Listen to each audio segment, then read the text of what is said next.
Bueno, muy bien, ¿cómo les va? Muy buenos días para todos. Vamos a comenzar con nuestra entrevista hoy en Telebuendía, recibiendo a Gustavo Licandro, el vicepresidente, uno de los vicepresidentes de la Cámara Nacional de Comercio y Servicio. ¿Cómo le va? Buenos días. Buen día, muchas gracias por la invitación. Bueno, si tuviera que poner un puntaje al momento del comercio uruguayo, ¿qué puntaje le colocaría?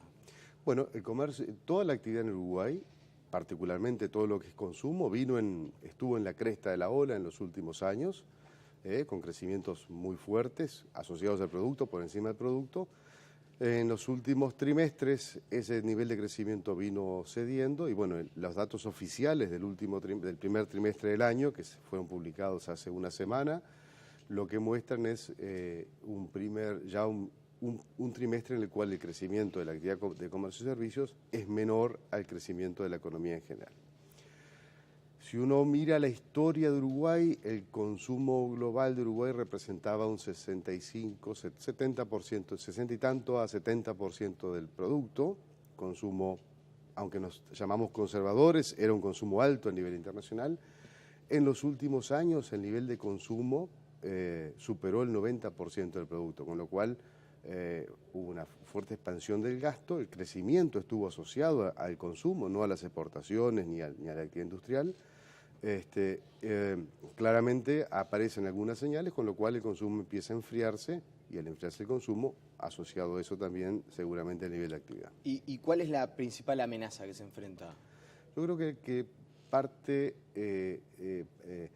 es una cosa que uno la podría tener como prevista, y es en la medida en que la situación de Estados Unidos empieza a mejorar y la política monetaria de Estados Unidos tiende a menos liquidez y una suba en las tasas de interés, eso hace que el flujo de capitales hacia todos los países emergentes empiece a mirar a Estados Unidos con más cariño, digamos, ¿no? ¿Eso qué quiere decir? Que el financiamiento, el nivel de consumo y el nivel de gasto público que había para Uruguay, bueno, seguramente va a empezar a ser un poco menor, con un costo un poco más alto, y bueno, parte de esos capitales se desvían hacia la economía de Estados Unidos, que es un tercio del mundo con muchas oportunidades. Eso es una de las cosas. Eso implica entonces que hay alguna incertidumbre respecto a el tipo de cambio, ¿no?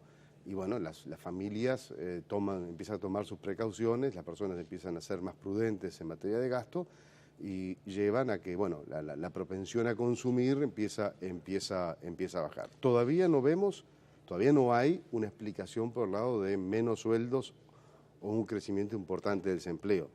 De eso algo va a venir, pero la explicación no está ahí todavía. La explicación ahora está en un tema de expectativas que son con fundamentos. Ahora, ¿es esperable un crecimiento del consumo por debajo del crecimiento de la economía, una desaceleración, o eventualmente ya se puede hablar de que este año podría eventualmente cerrar con una baja en el consumo con relación al año pasado? Todo va a depender de cómo termine el año con respecto a lo que es el financiamiento del Uruguay. El Uruguay tiene una cuenta corriente de balance de pagos negativa de 5 y algo puntos del producto, que se financia con un ingreso de capitales de casi 6% del producto. Esa cuenta corriente negativa, ¿qué es? Más importaciones que exportaciones en bienes y en servicios. Si ese financiamiento continúa, bueno, el nivel de gasto en la sociedad va a continuar porque hay financiamiento para eso. El financiamiento después en la práctica se traduce en crédito consumo, en créditos prendarios, en créditos hipotecarios y eso. Si el financiamiento empieza a aflojar, entonces ahí sí deberíamos pensar que el consumo en algún momento va a llegar a una meseta y quizás tenga alguna caída. Por ahora no, porque además el consumo está asociado al nivel de actividad. Yo lo que creo es que va a seguir creciendo a tasas cada vez menores. Y el gobierno va a analizar el próximo lunes los lineamientos del Consejo de Salarios, qué es lo que va a plantear, tanto en la actividad pública, pero en particular en la privada. ¿Cree que es poco probable el escenario de la desindexación de los salarios? ¿Esto de que los salarios no estén atados al crecimiento de la inflación? A ver, por lo que uno escucha de los anuncios oficiales, no van a luce que lo que sigue pensando el Poder Ejecutivo es mantener un nivel de indexación con la inflación pasada. Quizá lo que está en discusión es cuál es la tasa de crecimiento de los salarios reales por encima de la inflación. Estos últimos 10 años venimos con crecimientos de 4,5 o 5% real por año. ¿Qué es cuál es el número que tiene que ser para adelante? Bueno, en realidad no debería ser un número que surja de un acto administrativo, ni siquiera de una negociación. En realidad, yo creo que hay sectores que necesitan con más fuerza algún tipo de desindexación o desregulación del funcionamiento de los consejos de salarios. Hay otros sectores que quizá menos, pero en realidad es el país entero que después de 10 años de la expansión económica y del entorno económico mejor en los últimos 100, empieza a ver algunas nubes y algunas complicaciones en el futuro.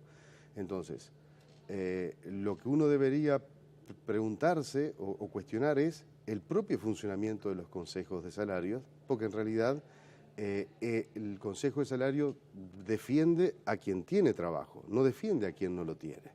Por ahora estamos sin desocupación porque el entorno ha permitido un nivel de actividad muy alto, un nivel por lo tanto, de empleo muy alto. Pero si ese entorno cambia, la rigidez del mercado laboral se va a manifestar en más desempleo. Ya algún indicio hay, mínimo, pero mi opinión es que si la situación se sigue complicando, como vienen anunciando muchos colegas y es lo que viene previendo el gobierno, por lo menos en sus anuncios, bueno, la manifestación de esta dificultad no va a ser ni una crisis ni financiera, ni cambiaria, ni nada.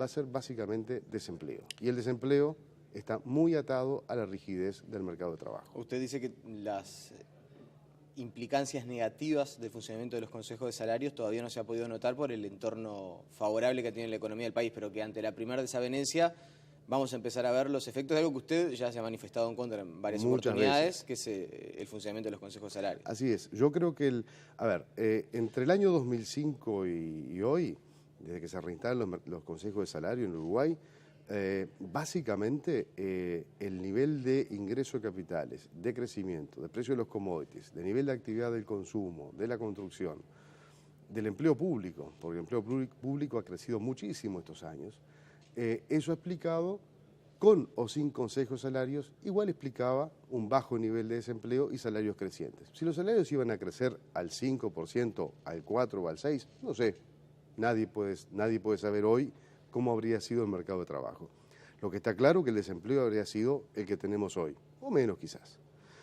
Entonces, es como en todo mercado, si uno en un mercado regula un precio o regula la cantidad, el mercado busca su equilibrio. Entonces, eso sería, para mí va a ser malo, digamos, la parte mala de todo esto es que el Consejo de Salario, repito, defiende a quien tiene trabajo, no al desempleado. Y el desempleado lo que quiere después, ¿qué es? Que los salarios, que esa barrera baje y él pueda volver a entrar al mercado laboral. Tener unos consejos de salarios que funcionen bien, con discusiones maduras, con acuerdos, eventualmente en algunos sectores, si ambas partes lo respetan, seguramente baje la conflictividad. ¿No es una buena cosa también para los empresarios? Debería ser. Debería ser. A ver, yo tengo mi posición a favor de la libertad de contratación de las personas, porque creo que las personas saben defenderse y saben cada uno sabe lo que quiere y lo que le conviene. Quizás hay un punto entremedio entre el full funcionamiento de los consejos salarios y lo que yo estoy diciendo, que puede ser que los consejos salarios actúen en una parte de la masa salarial y de la masa de remuneraciones, ¿no? Y que haya una parte de las remuneraciones de las personas que esté liberada al funcionamiento del mercado y al acuerdo entre las personas y los empleados de una empresa y el empresario, o los empleados de un sector y el sindicato del sector. Todo dependerá de cómo es Cuando en Uruguay se eliminaron los consejos salarios, la desocupación bajó y el salario real subió, con un entorno internacional nada favorable. O sea, Chile no tiene consejos de salarios y es el país más estable y con crecimiento más sostenido y regular en materia de salario. O sea, no hay ninguna verdad revelada. ¿Esta es su postura personal o la postura de la Cámara de Comercio? Siempre ha sido mi postura personal porque yo estuve muy directísimamente vinculado a cuando en Uruguay se dejaron de funcionar los consejos de salarios y realmente es algo que yo creo que fue muy positivo en su momento. La Cámara de Comercio como tal, es una cámara que representa empresarios en el marco y funciona en nuestro país.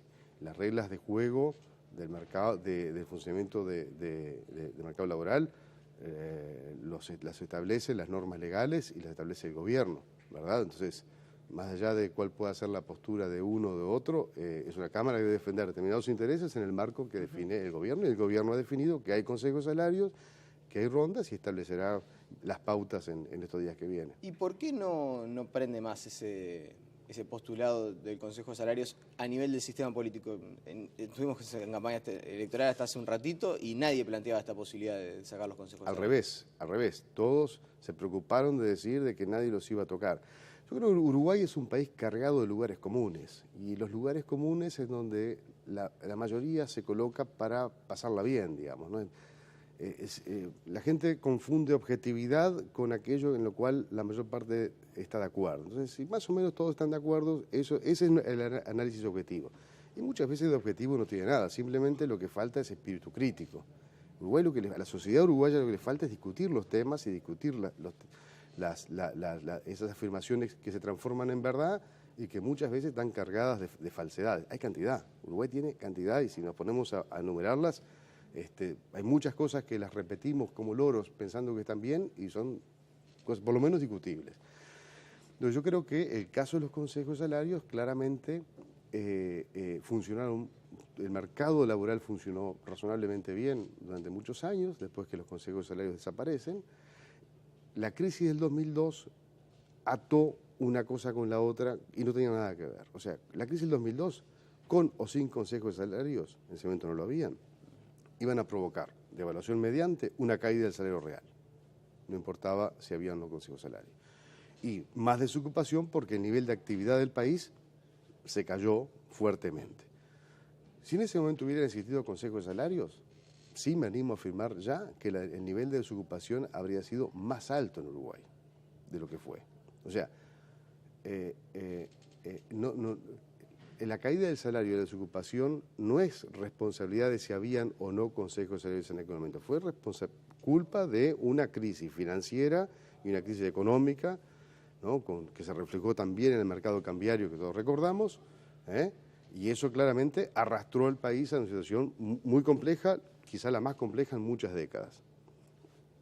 Pero nada tenían que ver que no existían consejos salarios. Bueno, pero la realidad es que los consejos salarios están, van a funcionar y van a seguir. El lunes va a haber por lo menos unos lineamientos por parte del Poder Ejecutivo. Desde el PIT-CNT ya se ha dicho, bueno, la perspectiva, quizás un poco la más optimista, pero es que en el quinquenio la economía crezca en el entorno de un 15%. Y si la economía crece un 15%, los salarios deberían acompañar ese crecimiento. ¿Por qué ese razonamiento que parece lineal, a ustedes les parece que en realidad no habría que acompañarlo? Entre otras cosas, se plantea que en algunos sectores ni siquiera los salarios crezcan al nivel de la inflación. A ver, el crecimiento de la inflación más el crecimiento del producto es un enunciado, simplemente.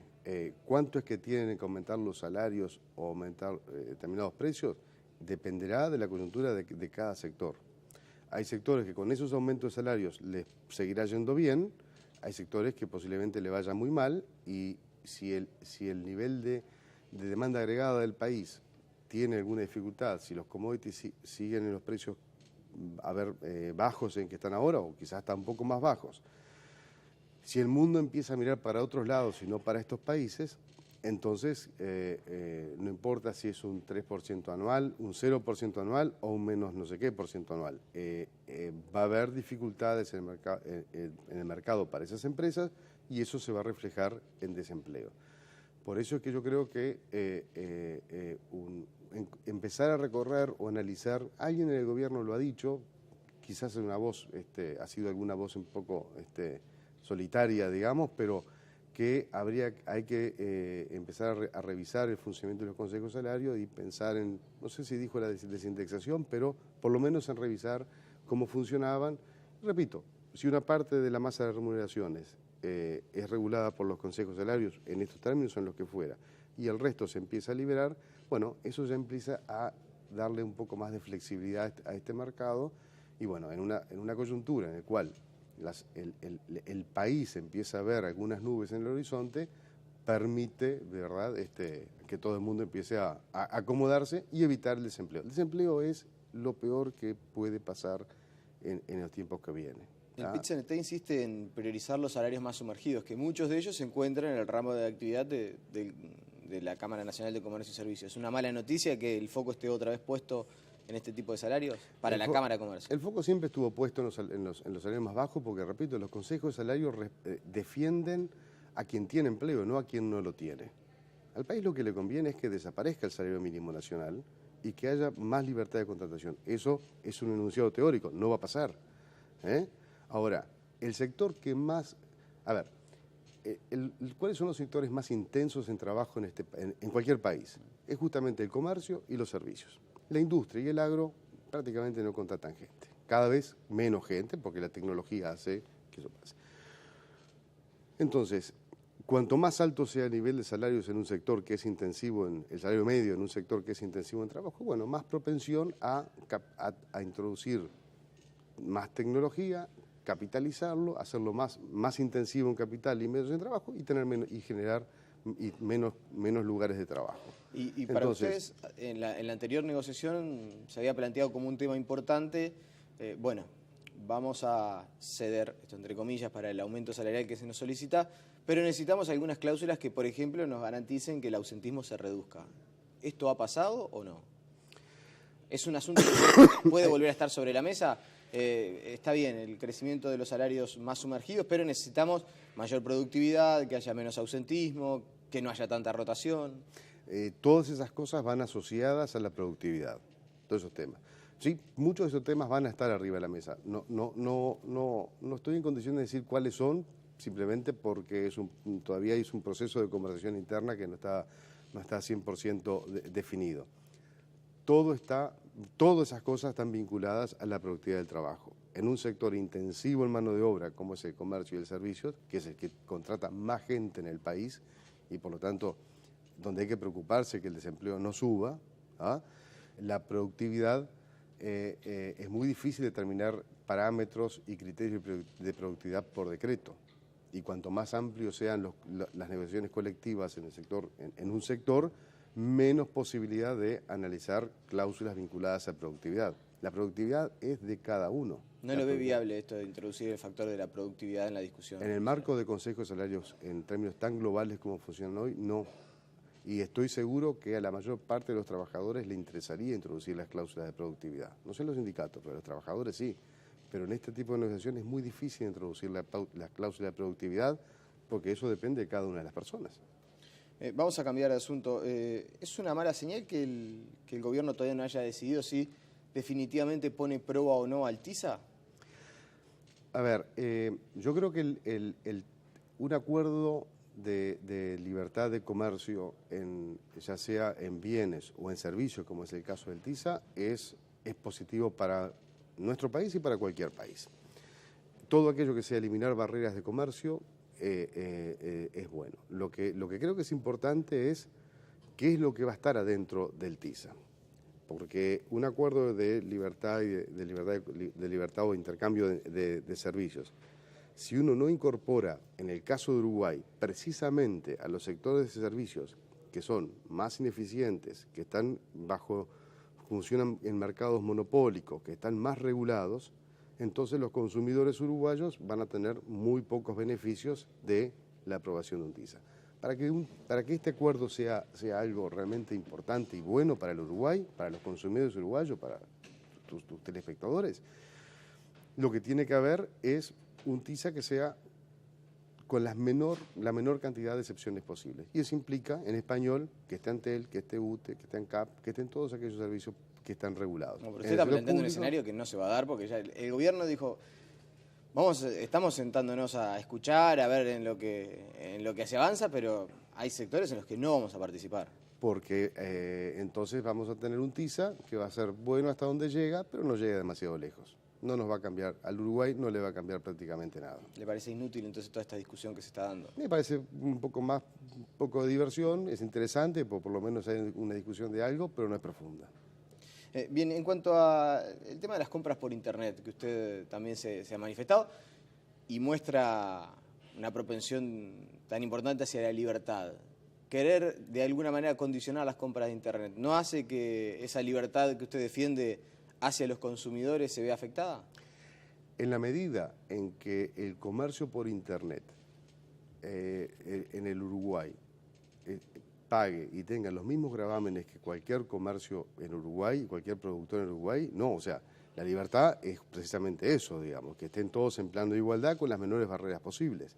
Si podemos traer un producto que se compra en Estados Unidos, pero en realidad viene directamente de la China sin haber pagado ningún impuesto en Estados Unidos, ni consumo en ningún lado, y entra sin impuestos y puede acceder una persona libre de impuestos, entonces eliminemos también los aranceles de importación para el señor que importa ese producto y lo vende en un comercio pagando aranceles, pagando IVA, pagando impuesto de la renta, pagando BPS. Fantástico. Si no hay que pagar, no paga nadie, ¿no? Sino que el ingreso de esa mercadería... El que lo compra por Internet lo va a consumir, no lo va a vender. Lo va a consumir, no va a tener una ganancia. Perfecto, no va a tener una ganancia, pero pagó 100 pesos trayéndolo por vía Internet, y el mismo producto lo que tiene que pagar, no sé, 150 si lo va a comprar en un mostrador. Entonces el señor que está con el mostrador, ¿qué tiene que hacer? Cierra y se va a su casa, echa a la gente que tiene trabajando, no paga más impuestos, el déficit fiscal aumenta. Lo que voy es, en Uruguay los aranceles de importación llegaba a la tasa máxima del 140% allá por el año 91. Habían 3.000 mecanismos no arancelarios de protección. 3.000 mecanismos no arancelarios de protección. O sea, Uruguay es un país cerrado, era un coto de caza de los productores industriales locales que vendían textiles, automóviles, en fin, cualquier cosa a los consumidores que estaban en un mercado cerrado tenían que consumir. Era un conjunto de zorros en un gallinero. Eso en el año 92 cambió radicalmente, el arancel bajó del 140 al 20% de la tasa máxima y todo para abajo, se eliminaron los mecanismos no arancelarios. Uruguay tiene la política comercial hoy la que arranca en aquel momento. Pues por suerte todos han ido poniéndose contextos en que era mejor la apertura que aquel gallinero cerrado. Si el anuncio es, bueno, no vamos a seguir cobrando, vamos a bajar más los aranceles con el resto del mundo, me parece espléndido, me parece bien. Pero hoy estamos generando un escalón. Pero estas últimas restricciones que ha implementado el gobierno, que incluso las cifras muestran, se ha reducido y bastante en los últimos meses la compra de productos a través de Internet, ¿es una buena noticia para la Cámara de Comercio? Yo creo que para los comerciantes que viven en la legalidad es una buena noticia, es correcto.